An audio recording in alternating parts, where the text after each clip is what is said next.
to play every Monday at this place Radagast in Brooklyn, and it kind of takes sometimes that just like regularity of it for things to kind of come together.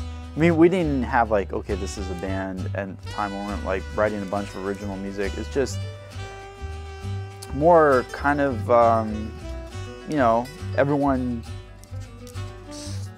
and not even a conscious way, but just kind of coming together and getting a little bit on the same page. And some of that is just a process, takes a little bit of time, a little bit of osmosis. You know, after we've been doing that for a while, like anything else, you're like, okay, we want to, this is fun, but how can we have more fun? So it's, then, you know, we started to write more of our own tunes and bring them in so we could play them.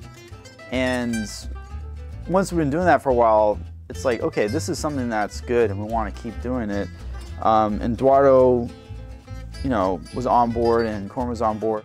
Koran and Eduardo had been playing together for quite a few years, I think.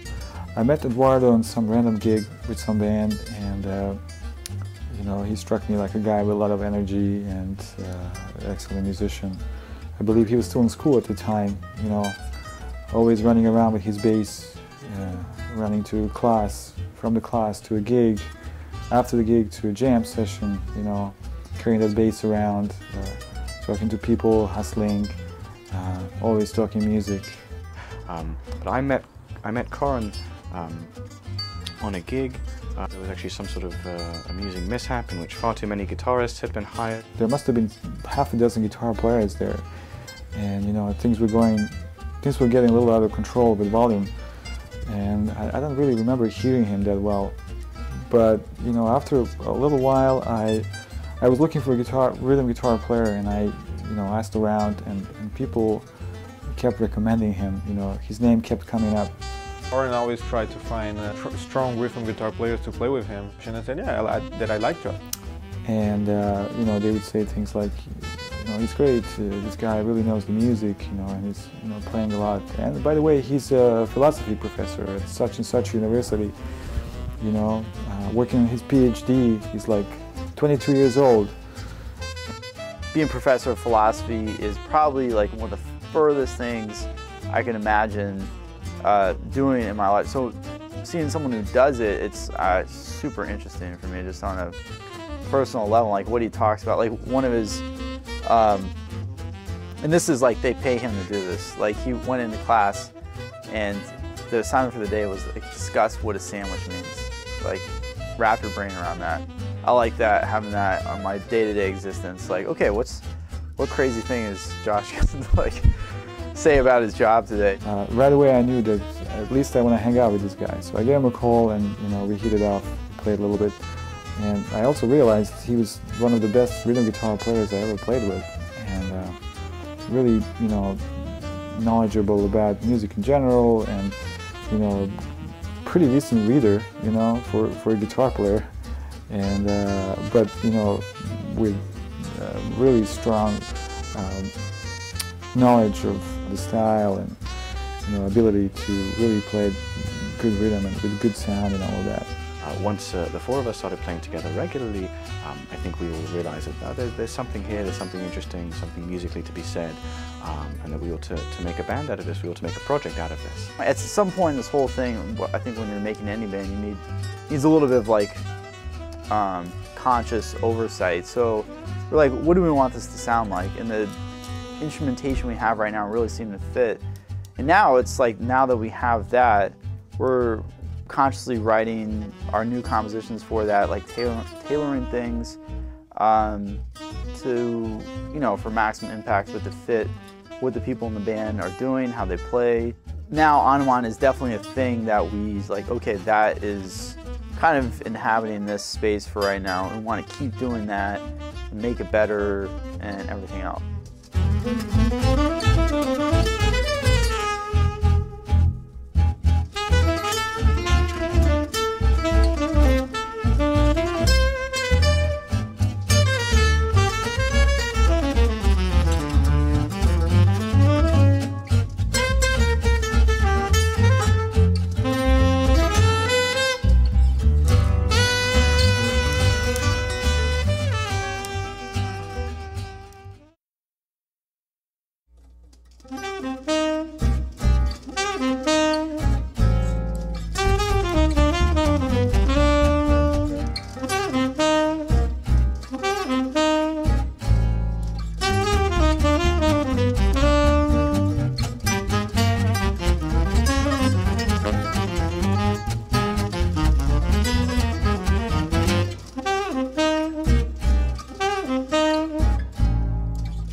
I was reading Lee Conant's interview book.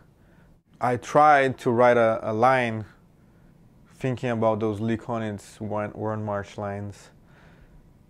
But instead of using a standard, I borrow harmony from Shodo music. Not a specific Shodo music, but a harmony that's pretty used in Shodo music. And I put the harmony together with a line that for me sounded a little bit like the Lee Conant's Warren March lines. The name bebop was given by Koran. Sound like a little bit like a bebop tune with all the phrasing, so he called it bebop.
People associate us with gypsy jazz, and probably rightfully so, since we have two guitars in the band and with clearly defined roles, one playing the rhythm and the other playing the lead. And if this is a foundation, so to speak, for a gypsy jazz group, then I guess we are a gypsy jazz group.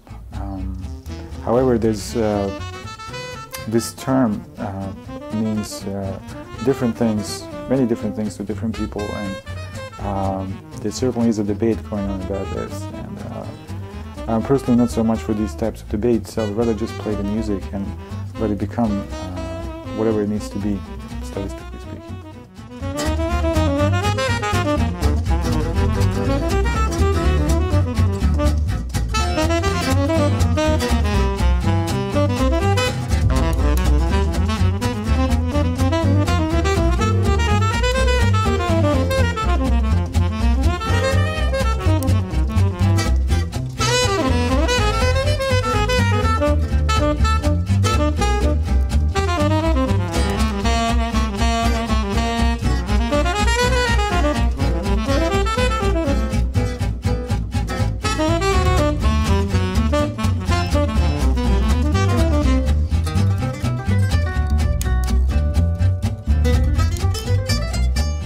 I'm not sure if we're intentionally trying to make any statements in that respect. It's not like we get together in rehearsals and discuss how to make a big impact and change the history of the music. We're essentially just few guys, you know, riffing away and maybe writing a few tunes here and there.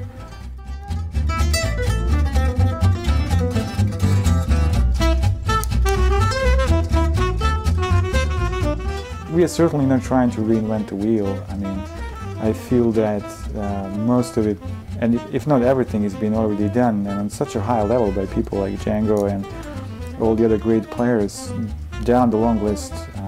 To answer the question, are we trying to be modern?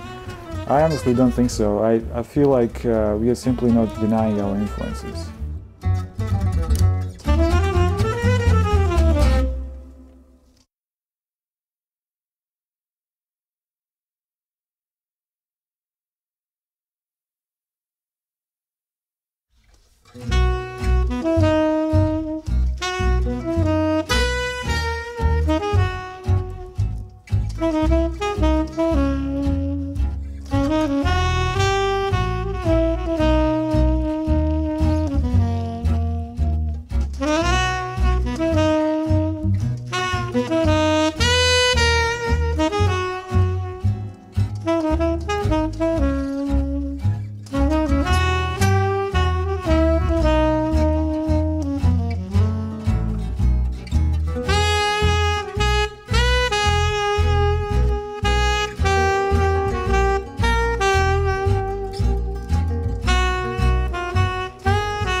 I actually heard the melody just in my head on the subway coming home.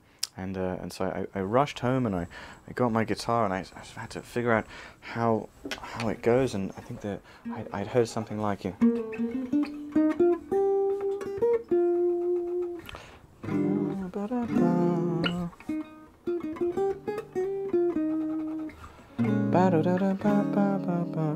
And we get to this bit here, this.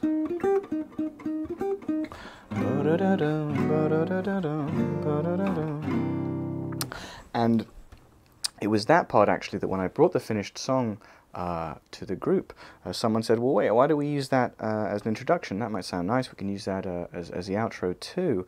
And then Eduardo said, yeah, we can perhaps even do it as a different kind of rhythm, more of a Latin sort of feel.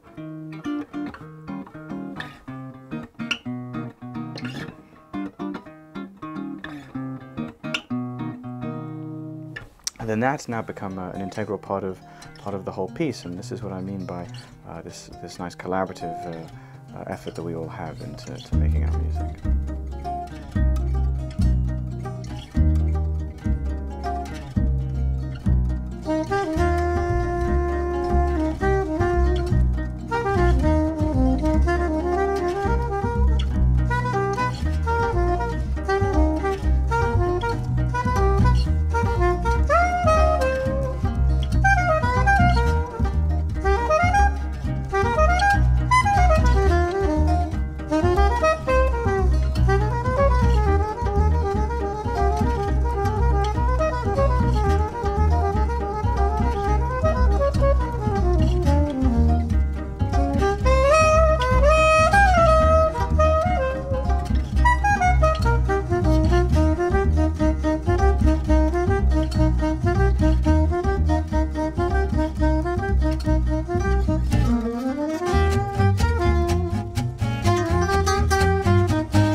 personally, when I'm composing, I always am looking to,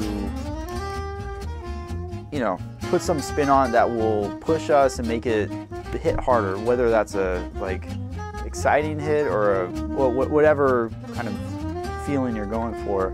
But you're just not going to get that from standards or playing cover tunes. It's just not going to happen. We are not purposely avoiding to play standards in jungle music. We're just, at this point, more interested in writing original music, not disinterested in playing jazz standards, which we do every now and again. If we play them, it really has to, we have to do something to it. I don't really want to just play a Django tune straight down. It's not fair to the audience. Like they stop whatever they're doing, they paid 10 bucks, 20 bucks to come see you play, and you're just gonna rip off like a okay version of There Will Be Another You or something. I mean, it's just, one, they might not know it, but they'll kind of get a sense of like, okay, this is nice, you know. But it's just not, you know, you're not gonna create a band sound out of it. We want to write for the band, we want to play our own stuff. We are composers, we want to show our composer side. I feel as though the members of the band have, independently or sometimes together, been playing Django Reinhardt's compositions and jazz standards for quite a long time now, and we're just at this point much more interested in our own musical voices. Yeah, less of an intentional move away from one thing and more of an intentional move towards something else.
as we're kind of, this band is coming together, we want to introduce ourselves.